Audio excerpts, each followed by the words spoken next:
Bonsoir à tous et merci beaucoup d'être nombreux encore pour suivre l'actualité. L'actualité, vous en doutez certainement, il y a beaucoup trop de choses qui se passent pour l'instant. Il faudra qu'on puisse en parler. L'actualité est très chaude pour le moment. En tout cas, elle est très chaude. On doit vous en parler. Il y a des choses qui se passent aussi rapidement qu'on ne pouvait pas l'imaginer. Des choses très sérieuses sont en train de se passer pour le moment. Alors, nous allons vous parler. La première actualité, c'est d'abord la guerre.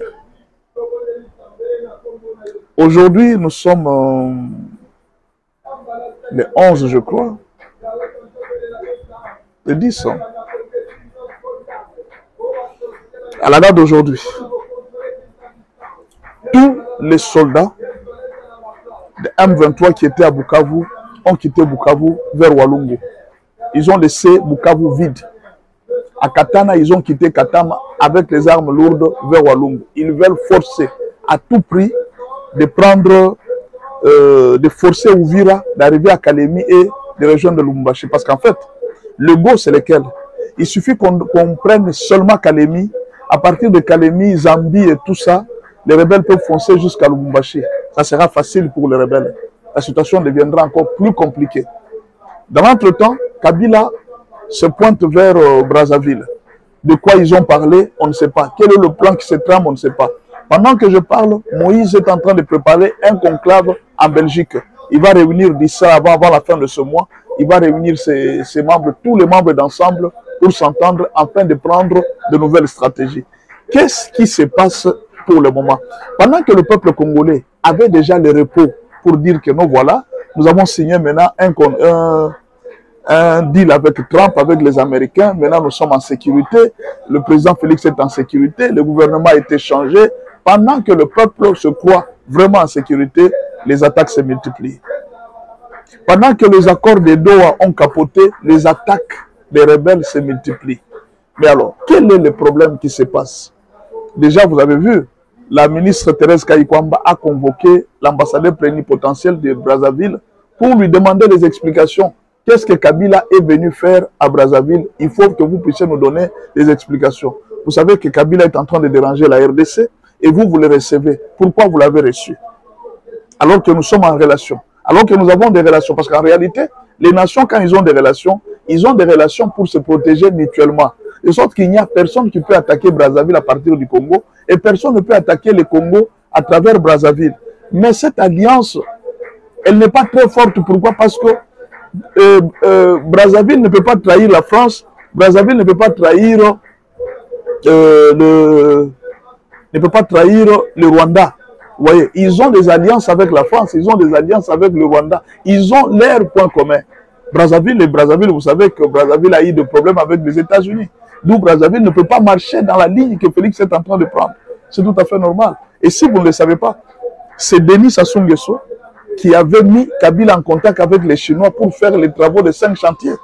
Parce que les Chinois voulaient faire de ce que les Européens ont fait pour une vitrine d'Afrique, les Européens ont fait pour le Rwanda. C'est ce que la Chine voulait faire pour Congo-Brazzaville. Mais le président Sassou Nguesso avait aussi intéressé Kabila et dit, est-ce que toi aussi tu ne veux pas profiter de ces partenariats? C'est ainsi que Kabila avait. Donc, ils ont un certain lien et depuis très longtemps. Et Moïse Katumbi pendant ce temps, et déjà là, vous sentez que la Senko ne dit plus rien. C'est-à-dire, le plan, c'était que la Senko puisse faire les dialogues. Or, Félix Tshisekedi a pour surputer les dialogues, il a pris la décision de faire un gouvernement sans les dialogues. Alors, les gens se sont dit, comme tu t'entêtes, alors nous allons te montrer. D'où ils ont commencé les attaques. On parle de la corruption encore d'autres armées, d'autres FARDC. Ils ont été corrompus pour faire la besogne. On parle de ça. Alors, on ne sait pas ce qui va se passer pour le moment. On ne sait pas ce que Kabila est venu faire à Brazzaville. Il y en a qui disent que non, il est venu pour que Denis Sassou Nguesso essaye de faire comprendre à Félix Tshisekedi que nous sommes frères, nous pouvons cohabiter ensemble. De l'autre côté, Moïse Katumbi prend des décisions par rapport au conclave pour peaufiner des stratégies, je m'excuse pour le dérangement, Alors, pour peaufiner des stratégies, qu'est-ce qui va se passer maintenant? Qu'est-ce que Félix est obligé de faire? Qu'est-ce que Félix doit faire?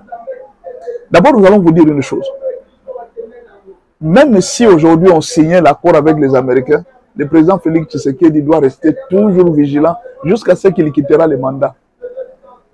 Deuxièmement, pendant que eux, ils sont en train de faire un effort pour se battre afin de renverser le régime de Félix Tshisekedi, le président Félix Tshisekedi doit faire un effort pour le moment d'aller encore plus loin, de changer la constitution. Advienne que pourra. Parce qu'ils ont déjà tenté de les tuer. Si tu dis non, bon, je ne change pas la constitution pour éviter des problèmes, non. Il doit faire maintenant un effort pour changer la constitution et changer le nombre de mandats. Pourquoi? S'il ne fait pas cette stratégie, même s'il quittait le pouvoir, ces gens vont l'éliminer physiquement.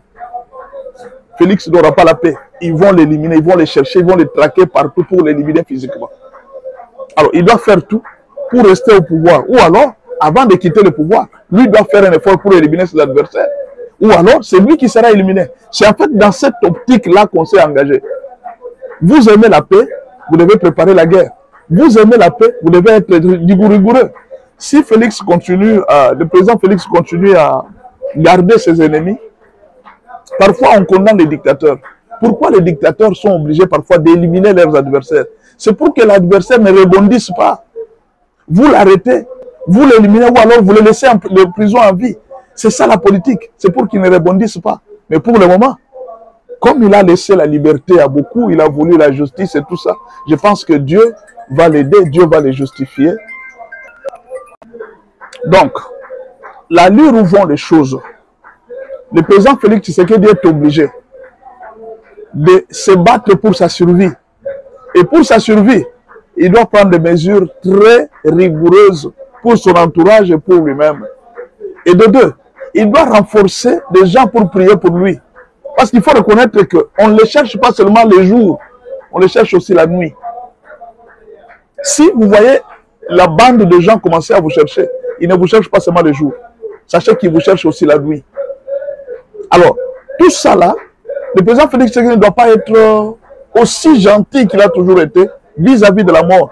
Devant la mort, on ne joue pas. Devant des gens qui menacent ta survie, on ne joue pas. Il faudra qu'il prenne des mesures très rigoureuses par rapport à cette situation. Sinon, soit c'est lui qui va passer, soit ce sont les autres qui vont passer. Et là, il faudra prendre des mesures.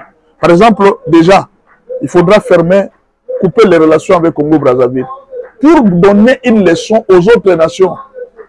Il faudra prendre déjà une décision et dire non, à partir d'aujourd'hui, nous fermons l'ambassade du Congo-Brazzaville pour avoir pris une telle décision. Comme ça, les autres nations vont avoir peur. Si le Congo-Brazzaville va tenter de nous attaquer, nous nous préparons. La deuxième chose, le président Félix Tshisekedi doit se préparer sérieusement à la guerre. Même si nous sommes avec les Américains ne vont pas vous interdire de vous défendre. Le président Trump avait déjà dit une chose. Quand une personne se bat pour le bien-être de son peuple, il ne pêche pas. Il faut se battre pour le bien-être de son peuple. Pour le moment, si on ose faire une erreur, sachez que ce pays va partir, le Rwanda va récupérer la place. Parce que toute cette lutte que vous êtes en train de voir, les militaires qui sont en train de combattre à l'Est là, ce sont des Rwandais. C'est l'ONU qui nous l'a dit, ce sont des Rwandais. Et vous pensez que ces gens se battent pour rien? Ils n'ont pas d'intérêt dans tout ça. Ils ont leurs intérêts qui sont en train de cacher. Ces gens ne se battent pas pour rien. Si vous comprenez? Ils ne se battent pas pour rien, ils ont des intérêts. Quels sont leurs intérêts? Qu'est-ce qu'ils sont en train de chercher? Et quand ils vont finir cette guerre, ils ont perdu beaucoup de soldats. Ils vont chercher des pourcentages dans le pays. Est-ce que vous comprenez? Ils vont chercher des pourcentages dans le pays. Et quel est le pourcentage que vous allez donner? Déjà, vous avez suivi. Il y a eu un problème. Je vais faire ça dans une autre vidéo pour voir les intérêts. Je vais vous parler dans la vidéo prochaine pour voir les intérêts que le Rwandais avait en RDC. Les intérêts que le président africain avait en RDC. C'est-à-dire, pour le moment, le président ne doit compter sur personne. Vous voyez, c'est son voisin, le Congo-Brazzaville. Il ne doit pas compter sur personne. Il doit compter sur son peuple et sur son armée. D'où, le président, je vous demande, quand vous voyez un ministre faire une bêtise, là où on est en train de vouloir vous tuer, ils volent l'argent, vous les laissez tranquilles. Monsieur le Président, vous cherchez des problèmes avec la population. Le seul soutien que vous avez, c'est la population. Le seul soutien que vous avez maintenant, c'est la population.